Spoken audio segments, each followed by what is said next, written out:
Oi pessoal, tudo bem? Hoje eu vou dar continuidade à correção da apostila Aprender Sempre, volume 1, de língua portuguesa do 6º ano. Então vamos lá. Aula 6. Games na pandemia. Objetivos da aula: identificar a ideia central de uma notícia, expressar opiniões sobre a notícia lida.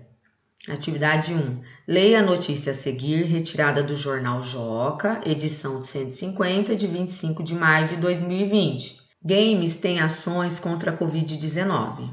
Diversos jogos entraram na onda da prevenção contra a Covid-19 e passaram a realizar ações para incentivar medidas de proteção e o isolamento social entre os jogadores. Confira alguns exemplos. Pandemia em Atheroe.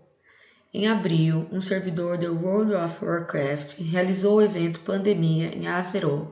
Os administradores inseriram um vírus contagioso no game e 7.000 jogadores foram infectados em 24 horas. Tudo de mentirinha, claro.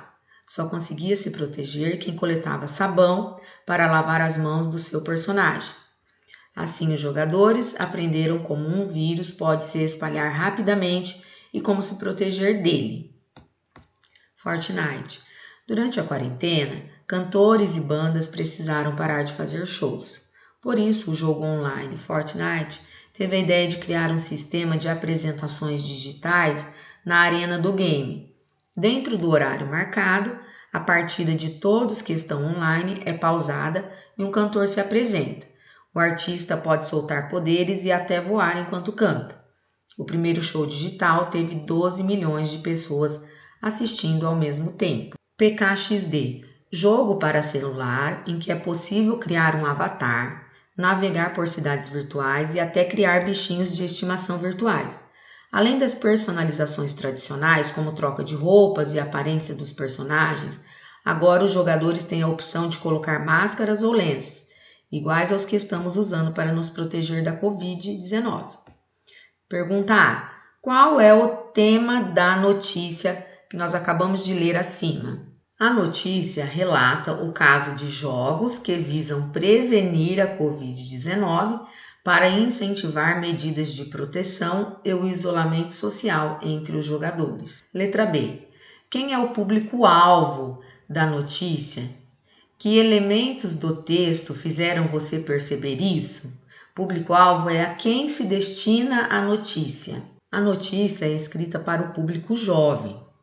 Percebemos isso pelas referências aos games, que geralmente a maioria dos jogadores são jovens, mas também pelo uso da linguagem mais informal e divertida. Linguagem informal é aquela mais descontraída, sem tantas formalidades, sem ser aquela linguagem tão rebuscada, digamos assim.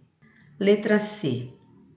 Qual ação você achou mais interessante e por quê? Aqui, pessoal, é uma resposta particular, é a sua opinião, é a sua resposta pessoal. Eu vou dar um exemplo aqui.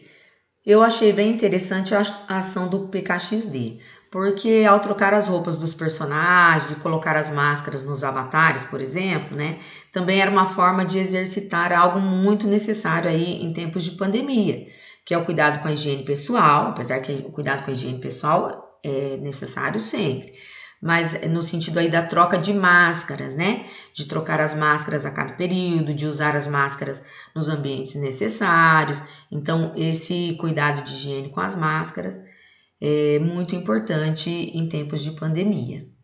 Então, o jogo ajudava a exercitar essa prática. A próxima, letra D. Você acha que os games têm a responsabilidade de conscientizar os jovens sobre as questões da sociedade? Justifique. Olha, essa pergunta é bem interessante. Os jovens aí, a galera geralmente joga bastante. Então, eu gostaria de saber o que vocês pensam sobre isso. Inclusive, podem comentar no vídeo também, viu, pessoal? Por favor, o que vocês acham dessa parte da conscientização através dos games? Olha só, então eu quero mesmo saber o que vocês pensam a respeito. É uma resposta pessoal, Cada um pode colocar e deve colocar a sua resposta, o seu ponto de vista, com uma justificativa, tá? Explicando o porquê aí do seu ponto de vista. No caso, eu vou dar um exemplo aqui, tá? Olha, Eu considero que, apesar de não ser necessariamente uma responsabilidade dos games, né? Porque o game, na verdade, o objetivo dele é o entretenimento, digamos assim. Apesar de não ser, então, exclusivamente responsabilidade deles, né? Apesar que, claro, que tem jogos educativos, mas pensando aí nos jogos de entretenimento, o que acontece? Eles têm um grande alcance entre os jovens, né? E como eles têm um grande alcance entre os jovens, podem sim aproveitar isso, os criadores podem sim aproveitar isso e desenvolver campanhas, vamos colocar o azinho aqui que está invertido, e desenvolver campanhas de conscientização sobre questões tão necessárias da nossa sociedade, né? E que os jovens precisam saber, precisam estar atentos a isso, precisam estar envolvidos com isso, né? Como, por exemplo, eu vou dar alguns exemplos aqui, né? Preservação ambiental, respeito às diferenças, compromisso com os estudos, entre outros, né? Então, aqui é só um exemplo, viu, pessoal? Façam a de vocês e lembrem de comentar também aqui no vídeo, deixar os comentários no vídeo sobre isso, que é um tema bem interessante. Eu gostaria de saber de verdade a opinião de vocês.